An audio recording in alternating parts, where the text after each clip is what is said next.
Hello everybody. So this is a tutorial video on what type of form and posture that you want to strive for in pretty much all the exercises we do in class.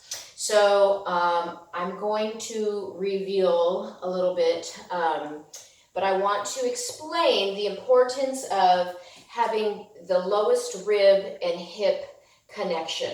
So I'm going to ask you to touch yourself in a comfortable way right now.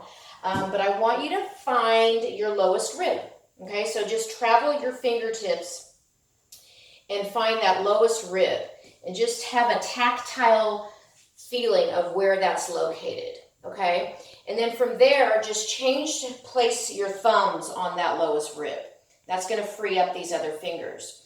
Now with your pinky finger, I want you to travel down the lowest rib and find your hip bones. Okay, hip bones are pretty narrow, so the bones themselves are not wide. Other parts of the body, muscle, flesh can be wide, but the bones itself, the structure is pretty narrow on most humans. So find those two markers on yourself, okay? And the goal here is to try to lift up the hip bone. You can't lift your bone, obviously, but engage the muscles to lift the hip bone to reach the ribs and drop the ribs down to reach the hip bone. So you're trying to find this connection here, okay?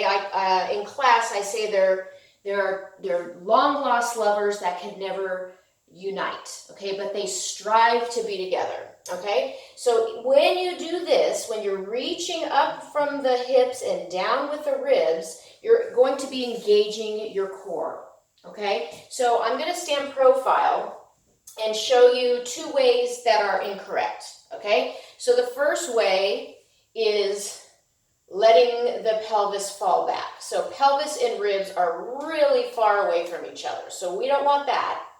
And then what happens is people overcompensate and they do this, where they tuck under to find the ribs and hips. And they go this way. Well, that's too close. So we have to kind of find somewhere in between that. So you want to release your hips and then pull the belly button in.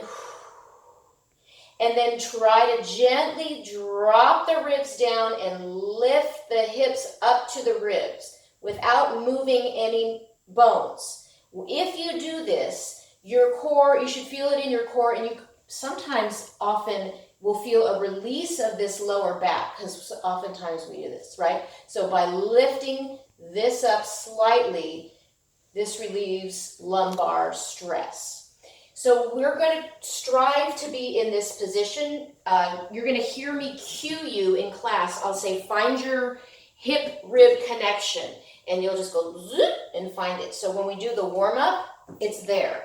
When we do the bar workout, it's there. When we do the seat work, it's there. Even when we do abs, it will be there. So try to feel that for yourself, and remember that cue and tactile foundation. Okay, thank you.